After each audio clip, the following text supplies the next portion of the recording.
सुधा समाधान।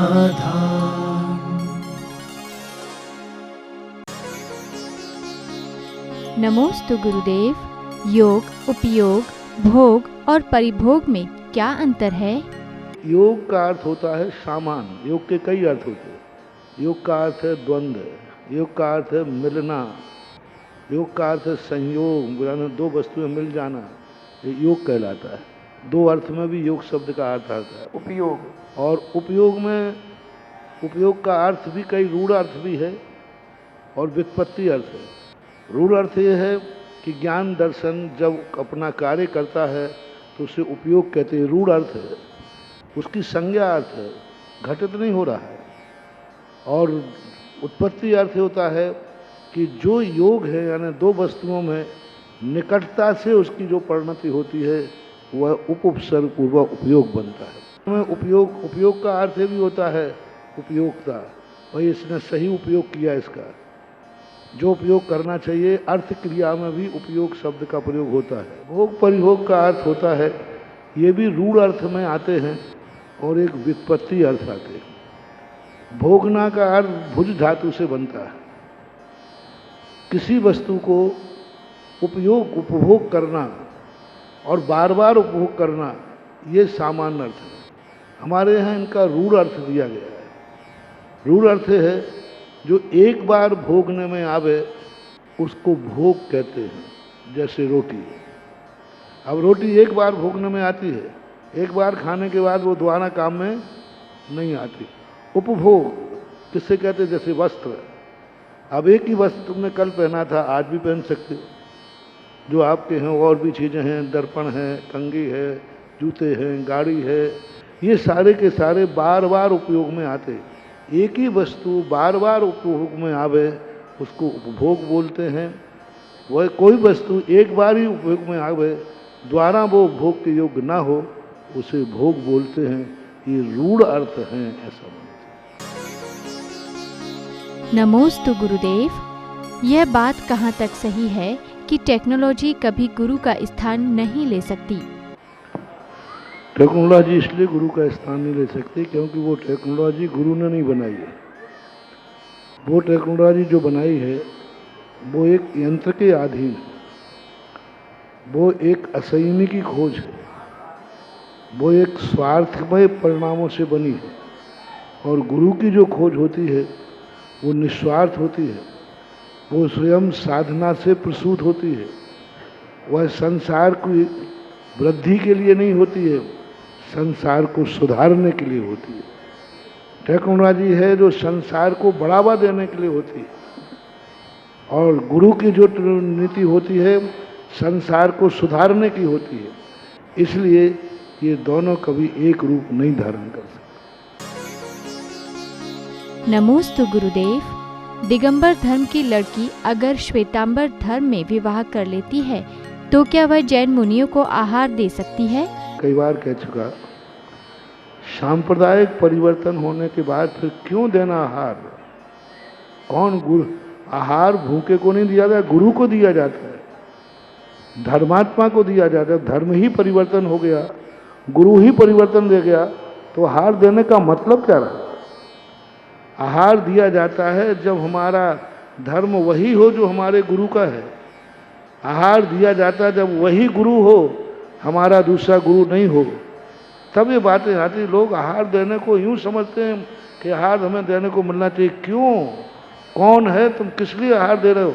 साधु भूखा है इसलिए आहार दे रहे हो, कि साधु तुम्हारा गुरु है इसलिए आहार दे रहे हो? और जब गुरु यदि तुम्हारे लिए इतना प्रिय था तो तुम्हें वही धर्म अपनाना चाहिए था जिस धर्म का तुम्हारा गुरु था। समझदार को इतना ही इशारा काफी है। नमोस्तु गुरुदेव। तीर्थ स्थानों पर त्रिकाल चौबीसी आदि मूर्तियां विराजमान करने पर उनकी देखरेख व सफाई न होने पर क्या उन मूर्तियों का पाप पुण्यार्जक को लगेगा? पहली बात तो जहाँ हो रहे हैं वहाँ इतने पुजारी भी हैं, और मूर्ति विराजमान करने वाले को इसलिए नहीं लगेगा क्योंकि उसने तो पवित्र भाव से कमेटी की सहमति से विराजमान की है। कमेटी की सहमति के बिना कोई जबरदस्ती विराजमान करे और उसका अनादर हो तो उसका पुण्यार्जक भागीदार है। लेकिन कमेटी की घोषणा पर उसने कोई पुण्यार्जक किया है तो उसका कोई किंचित मात्र भी उसका दोष उसको नहीं लगेगा। नमोस्तु गुरुदेव। वर्तमान में समाज के पदाधिकारियों में ईर्ष्या, कटुता और प्रतिस्पर्धा देखने को मिलती है, तो हमें समाज के पदाधिकारियों को कैसे समझाना चाहिए? ये प्रश्न जो है हर युग में आते हैं, सदा से रहे। हर व्यक्ति को अपना युग ऐसा लगता है कि ये इसी युग में हो रहा है। नहीं, ईर्ष्या, कटुता सदा से बढ़ती आई है। इसी का नाम तो संसार है। अब कितनी कौरव पांडवों की कटुता कितनी थी, जिस कटुता की बहुत अति थी। और जो स्थितियां आज वर्तमान में बन रही हैं, इन स्थितियों के लिए ऐसा आप नहीं कह सकते हो पंचशील व्रतों का आज अनुकरण नहीं किया जा सकता। हमने एक दिन कहा था, आज भी 90% क्या 99% क्या 99.99 जैनियों में कोई किसी का मर्डर नहीं करता। 0.11 बात है, हजारों लाखों में एक आध की बात अलग, लेकिन प्रायः ऐसा होता नहीं। आज भी हमारे यहाँ कोई इस प्रकार के संकल्प पूर्वक मारने के भाव नहीं करते। कभी क्रोधाधिक वश में कभी आ भी जाए तो तुरंत पश्चाताप होता है।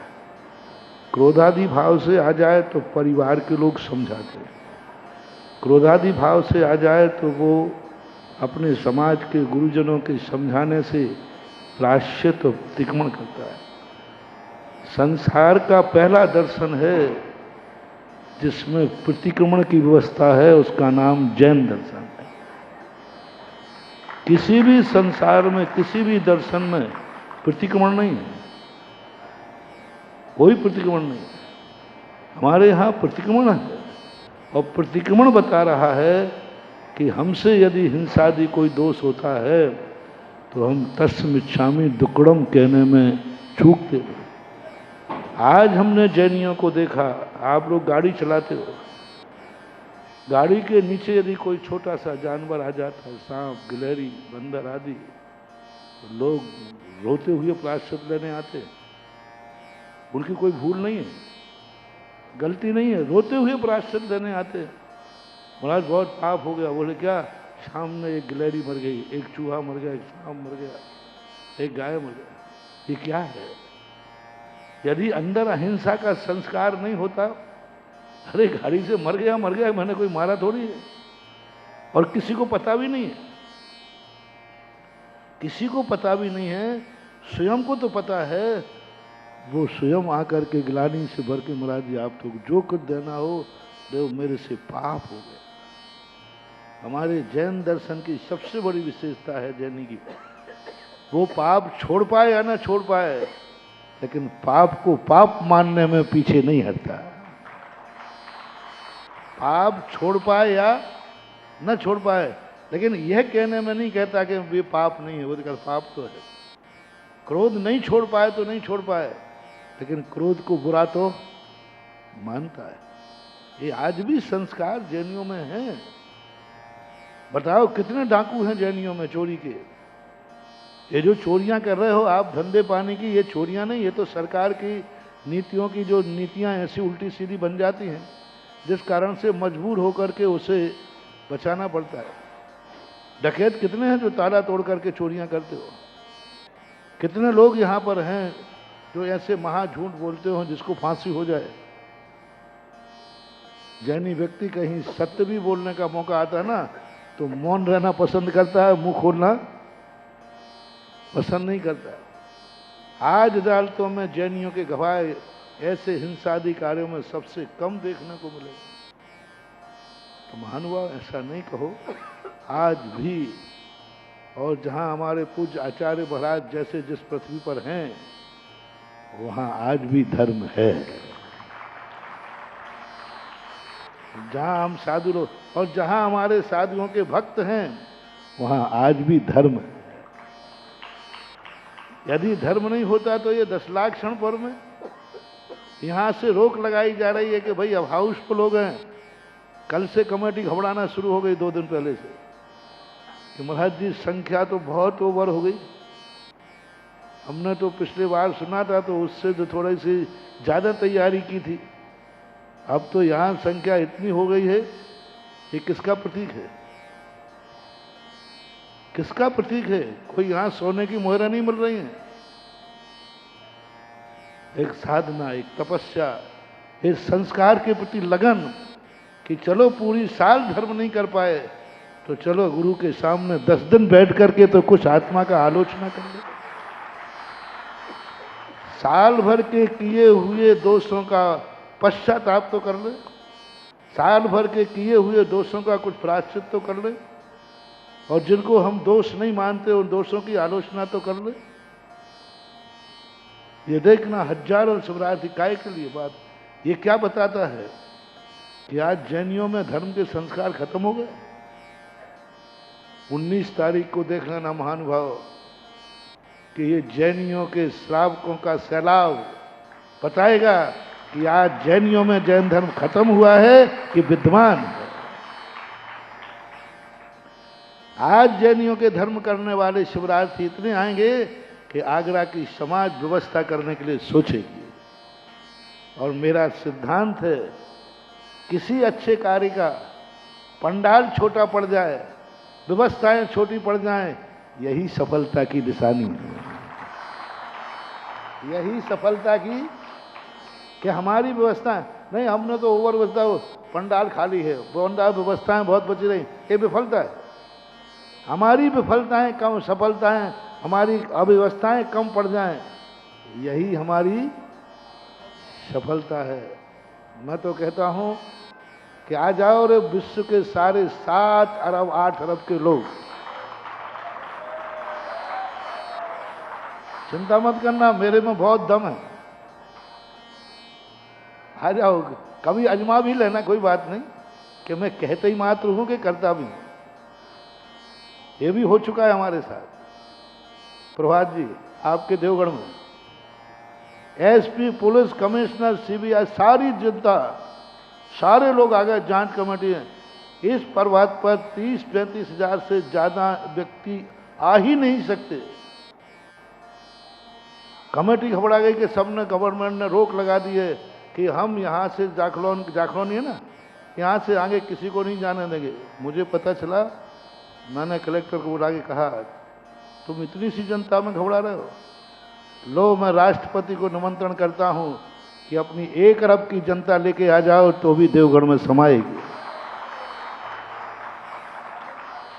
5 से 7 लाख लोग पता नहीं कब कहाँ कैसे निकल गए। तो चिंता मत करो, हमें तो ये खुशी होगी कि आज धर्म कार्य के लिए हमने 4 बुलाए और 4000 आए, 4000 बुलाए 4 लाख आए धर्म के कार्य के लिए। जब मैं कभी तुम्हारे वो टाकीज होती ना, टाकीज पिक्चरों की लगती थी, वहाँ टिकट के लिए कोई लाइन लगती थी। अच्छी फिल्म आ जाए कोई ना तो फिर लाइन लगती है, खिड़की अभी खुली नहीं उसके पहले ही, तो मैं बहुत दुखी होता था। मैंने कि भगवान वो उनके हीरो हीरोइन के लाइन में खिड़की खुलने के पहले लाइन लगी, क्या आप भगवान इतने अच्छे नहीं हैं कि आपके यहाँ मैं लाइन लगा सकूं? बस मेरे मन में बहुत खलता था। और मैंने एक वादा किया था कि भगवान एक दिन मैंने ना आपके चरणों में अभिषेक के लिए लाइन नहीं लगाई तो मैं भी देखता। बस मुझे लाइन लगा करके अभिषेक कराना था और दुनिया को दिखाना था कि आज पंचम काल में भी लोग धर्म भी लाइन लगा के करते हैं, पाप ही नहीं। सांगानेर की घटना है सन 1994 में। एक भी व्यक्ति वहां पूजन करने के लिए नहीं, 2 व्यक्ति कर रहे थे बस। अभिषेक होता था तो चमगादड़ों से होता था, चमगादड़ें अभिषेक करती थी, लोग अभिषेक करने नहीं थे। उस दिन मैंने आदिनाथ भगवान के पास संकल्प किया, भगवान यदि आपका आशीर्वाद मुझे मिले, इसी मंदिर में इतनी बड़ी लाइन लगेगी कि मंदिर छोटा पड़ेगा और लोग लाइन लग करके अभिषेक करेंगे।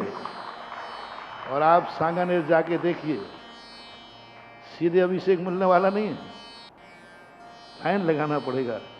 इसलिए आप लोग ये जो ऐसे प्रश्न करते हैं, मैं इसको कतई नहीं स्वीकार करता।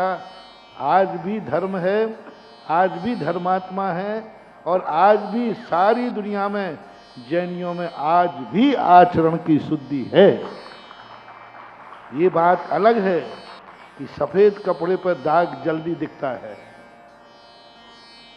जैनी वो सफेद कपड़े हैं कि एक ने गलती कर दी तो सारे कपड़ों पर दाग दिखने लग जाते हैं, क्योंकि जैनियों के प्रति लोगों की धारणा है जैनी ऐसा कर ही तो बहुत अच्छा है कि तुम लोग ये सोचो। लेकिन मेरा जो अंतरंग सोच है, कुछ नहीं बन रहा, बनू बहुत अच्छा, आज भी अच्छा है।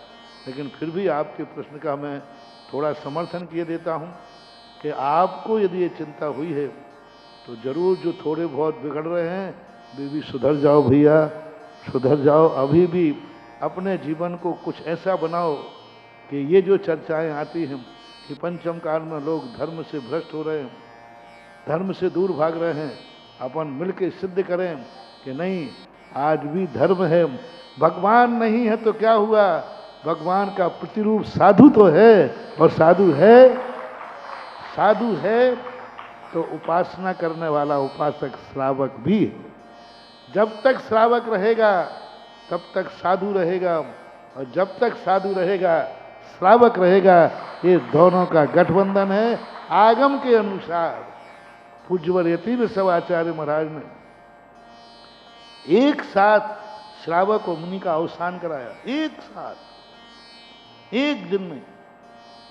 अंत में जाकर के जब पंचम काल का अंत होगा तब 4 प्राणी रहेंगे, 2 महाराज, एक महाराज, एक कारिका और एक श्रावक श्राविका, और दोनों का एक साथ अवसान होगा। उसी दिन श्रावक खत्म होगा, उसी दिन महाराज खत्म होंगे, और दोनों जाकर प्रथम स्वर्ग में जाकर के जन्म लेंगे। उसके बाद कुछ नहीं। इसलिए बोलो, जो अभी प्रश्न आया है, आज मुनि महाराज हैं कि नहीं, जोर से बोलो। तो मैं दावा करता हूं आज सच्चे श्रावक हैं, क्योंकि मुनि महाराज हैं। और यदि हमें कहो कि आज सच्चे श्रावक हैं कि नहीं, जोर से बोलो, तो ये दावा है कि आज सच्चे मुनि हैं, क्योंकि सच्चे श्रावक हैं। सुधा समाधान।